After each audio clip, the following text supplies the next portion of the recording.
Honey trap ಪ್ರಕರಣದಲ್ಲಿ ಮಹಾನಾಯಕನ ಕೈವಾಡ. ಪ್ರಭಾವಿ ಯಾರು ಅಂತ ಪೊಲೀಸರೇ ಕಂಡು ಹಿಡಿಬೇಕು. ಹುಡುಕೋಕೆ ಟೈಮ್ ಬೇಕಾಗುತ್ತೆ, ಪೊಲೀಸರು ಹುಡುಕಲಿ ಅಂತ ಬೆಂಗಳೂರಿನಲ್ಲಿ ಸಚಿವ ಸತೀಶ್ ಜಾರಕಿಹೊಳಿ ಹೇಳಿಕೆಯನ್ನ ಕೊಟ್ಟಿದ್ದಾರೆ. ಪೊಲೀಸರು ಏನು ತನಿಖೆ ಮಾಡ್ತಾರೆ ಮಾಡ್ಲಿ, ನೋಡೋಣ. ಆಯ್ತು, ಈಗ ಅದು ಪೊಲೀಸರು ತನಿಖೆಯ ದೂರು ಕೊಟ್ಟಿದ್ದಾರೆ. ಅಲ್ಲೆಲ್ಲೋ ಕ್ಯಾತ್ಸಂದ್ರದಲ್ಲಿ ತುಮಕೂರಲ್ಲಿ ದೂರು ದಾಖಲಾಗಿದೆ. ಸೊ ಪೊಲೀಸರೇ ಮಾಡಲಿ, ತನಿಖೆ ಮಾಡಲಿ. ಯಾಕಂದ್ರೆ ಅಂತಿಮವಾಗಿ ಹೇಳಬೇಕಾದ್ದು ಅವರು, ನಾವಲ್ಲ. ಅವ್ರು ತನಿಖೆ ಮಾಡಲಿ, ಯಾಕೆ ಅವರೇ ಹೇಳಬೇಕಾದ್ರೆ ನಾವು ಹೇಳಲಿಕ್ಕೆ ಆಗೋಲ್ಲ. ಯಾರ ಮಗ ಆರೋಪ ಮಾಡ್ಲಿಕ್ಕೆ ನಮಗೆ ಅಧಿಕಾರ ಕೂಡ ಇಲ್ಲ. ಇನ್ನಾದರೂ ಪೊಲೀಸರೇ ಕಂಡುಹಿಡಬೇಕಲ್ಲ. ಈಗ ನಾವೇ ಇನ್ವೆಸ್ಟಿಗೇಷನ್ ಏಜೆನ್ಸಿನೂ ಅಲ್ಲ. ಸೊ ಅದನ್ನು ಅವರೇ ಮಾಡಬೇಕು. ವೇಟ್ ಮಾಡೋಣ.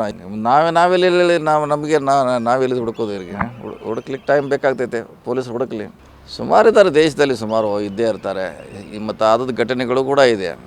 ಬೇರೆ ರಾಜ್ಯಗಳಲ್ಲಿ ಆಗಿದೆ, ನಮ್ಮ ರಾಜ್ಯಗಳಲ್ಲಿ ಆಗಿದೆ, ಸುಮಾರು ಕಡೆ ಆಗಿದ್ದು ಉದಾಹರಣೆಗಳಿದೆ.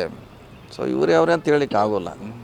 ಸೊ ಪೊಲೀಸ್ ಇನ್ವೆಸ್ಟ್ ಮಾಡ್ತಾರೆ, ಮಾಡಲಿ, ಕಾದು ನೋಡೋಣ. ಇನ್ವೆಸ್ಟಿಗೇಷನ್ ಏಜೆನ್ಸಿ ಅಲ್ಲ, ವೇಟ್ ಮಾಡೋಣ.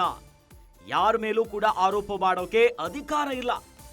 ಬೇರೆ ರಾಜ್ಯಗಳಲ್ಲಿಯೂ ಕೂಡ ಹನಿ ಟ್ರ್ಯಾಪ್ ಘಟನೆ ಆಗಿದೆ ಅಂತ ಈ ಬಗ್ಗೆ ಸತೀಶ್ ಜಾರಕಿಹೊಳಿ ಅವರು ಪ್ರತಿಕ್ರಿಯೆಯನ್ನ ಕೊಟ್ಟಿದ್ದಾರೆ. ರಾಜ್ಯ ರಾಜಕೀಯದಲ್ಲಿ ಹನಿ ಟ್ರ್ಯಾಪ್ ಪ್ರಕರಣ ಸಿಕ್ಕಾಪಟ್ಟೆ ಚರ್ಚೆ ಆಗ್ತಿದೆ. ಇದರ ನಡುವೆ ಸಚಿವ KN ರಾಜಣ್ಣ ಮತ್ತು ಅವರ ಪುತ್ರ ರಾಜೇಂದ್ರ ರಾಜಣ್ಣ ಅವರು ಹನಿ ಟ್ರ್ಯಾಪ್ ಆಗಿದೆ, ಹನಿ ಟ್ರ್ಯಾಪ್ಗೆ ಸಂಬಂಧಪಟ್ಟಂತೆ ಸದನದಲ್ಲೇ ಸಚಿವರೇ ಪ್ರಸ್ತಾಪ ಮಾಡಿದ್ರು. ಇನ್ನು ಈ ಹನಿ ಟ್ರ್ಯಾಪ್ ಪ್ರಕರಣಕ್ಕೆ ಸಂಬಂಧಪಟ್ಟಂತೆ ಸಚಿವ ಸತೀಶ್ ಜಾರಕಿಹೊಳಿ ಅವರು ಬೆಂಗಳೂರಿನಲ್ಲಿ ಹೇಳಿಕೆ ಕೊಟ್ಟಿದ್ದಾರೆ. ಏನು, ಪೊಲೀಸರು ಏನು ತನಿಖೆ ಮಾಡ್ತಾರೆ ಮಾಡ್ಲಿ, ಅದಾದ್ಮೇಲೆ ನೋಡೋಣ. ನಾವೇನು ಇನ್ವೆಸ್ಟಿಗೇಷನ್ ಏಜೆನ್ಸಿ ಅಲ್ಲ, ವೇಟ್ ಮಾಡಬೇಕು. ಹಾಗಾಗಿ ಸುಮ್ನೆ ಯಾರ್ಯಾರ ಮೇಲೂ ಕೂಡ ಆರೋಪ ಮಾಡುವಂತ ಅಧಿಕಾರ ಕೂಡ ಇಲ್ಲ. ಯಾಕಂದ್ರೆ ರಾಜ್ಯ ಸೇರಿ ಬೇರೆ ರಾಜ್ಯಗಳಲ್ಲಿಯೂ ಕೂಡ ಹನಿ ಟ್ರ್ಯಾಪ್ ಘಟನೆ ಆಗ್ತಾ ಇದೆ. ಹೀಗಾಗಿ ಹನಿ ಟ್ರ್ಯಾಪ್ ಪ್ರಕರಣದಲ್ಲಿ ಯಾರ ಕೈವಾಡ ಇದೆ, ಯಾರು ಮಾಡಿಸಿದ್ದಾರೆ, ಜೊತೆಯಲ್ಲಿ ಆ ಮಹಾನಾಯಕ ಯಾರು ಅನ್ನೋ ಮಾತುಗಳು ಬರ್ತಾ ಇದೆಯಲ್ಲ, ಇವೆಲ್ಲವನ್ನ ಕಾದು ನೋಡಬೇಕು. ಪ್ರಭಾವಿ ಯಾರು ಅಂತ ಪೊಲೀಸರೇ ಕಂಡು ಹಿಡಿಬೇಕು. ತನಿಖೆ ಆದ ಮೇಲೆ ಯಾರು ಏನು ಅನ್ನೋದು ಬಹಿರಂಗ ಆಗುತ್ತೆ.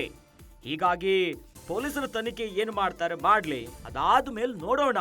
ನಾವೇನು ಇನ್ವೆಸ್ಟಿಗೇಷನ್ ಏಜೆನ್ಸಿ ಅಲ್ಲ, ವೆಯ್ಟ್ ಮಾಡಬೇಕನ್ನುವಂತ ನಿಟ್ಟಿನಲ್ಲಿ ಈಗ ಸಚಿವ ಸತೀಶ್ ಜಾರಕಿಹೊಳಿ ಅವರು ಹನಿ ಟ್ರಾಫಿಕ್ ಪ್ರಕರಣಕ್ಕೆ ಸಂಬಂಧಪಟ್ಟಂತೆ ಯಾರು ಮಾಡಿಸಿದ್ದಾರೆ, ಏನಾಗುತ್ತೆ ಅನ್ನುವಂತ ವಿಚಾರವಾಗಿ ಹೇಳಿಕೆಯನ್ನ ಕೊಟ್ಟಿದ್ದಾರೆ. ಇನ್ನು ಹನಿ ಟ್ರ್ಯಾಪ್ ಪ್ರಕರಣ ಸಾಕಷ್ಟು ತಿರುವನ್ನ ಪಡೆದುಕೊಂಡು ಮುಂದೆ ಸಾಗ್ತಿದೆ. ಒಂದು ಕಡೆಯಲ್ಲಿ ರಾಜೇಂದ್ರ ರಾಜಣ್ಣ ಅವರು ಹನಿ ಟ್ರ್ಯಾಪ್ ವಿಚಾರವಾಗಿ ಪ್ರಸ್ತಾಪ ಮಾಡಿದ್ರು. ಅದಾದ ಮೇಲೆ ಸುಪಾರಿಯ ವಿಚಾರ ಈಗ ಉಲ್ಲೇಖ ಆಗಿರೋದು. ಈಗಾಗಲೇ ಈ ಪ್ರಕರಣಕ್ಕೆ ಸಂಬಂಧಪಟ್ಟಂತೆ SP ಅವ್ರನ್ನ ಕೂಡ, ತುಮಕೂರಿನ SP ಅವ್ರನ್ನ ಭೇಟಿ ಮಾಡಿ ದೂರನ್ನ ಕೂಡ ನೀಡಿದ್ದಾರೆ. ಹೀಗಾಗಿ ತನಿಖೆ ಆಗ್ತಿದೆ, ಯಾವ ಟ್ವಿಸ್ಟ್ ಅನ್ನ ಪಡೆದುಕೊಳ್ಳುತ್ತೆ. ಇಡೀ ರಾಜ್ಯದಲ್ಲಿ ಹನಿ ಕಹಾನಿ ಏನು ಸದ್ದು ಮಾಡ್ತಿದೆ, ಅದನ್ನ ಮಾಡಿಸಿದವ್ರು ಯಾರು, ಅದ್ರ ಹಿಂದೆ ಯಾರಿದ್ದಾರೆ, ಇವೆಲ್ಲವೂ ಕೂಡ ಇನ್ನೂ ಬಯಲಾಗಬೇಕು.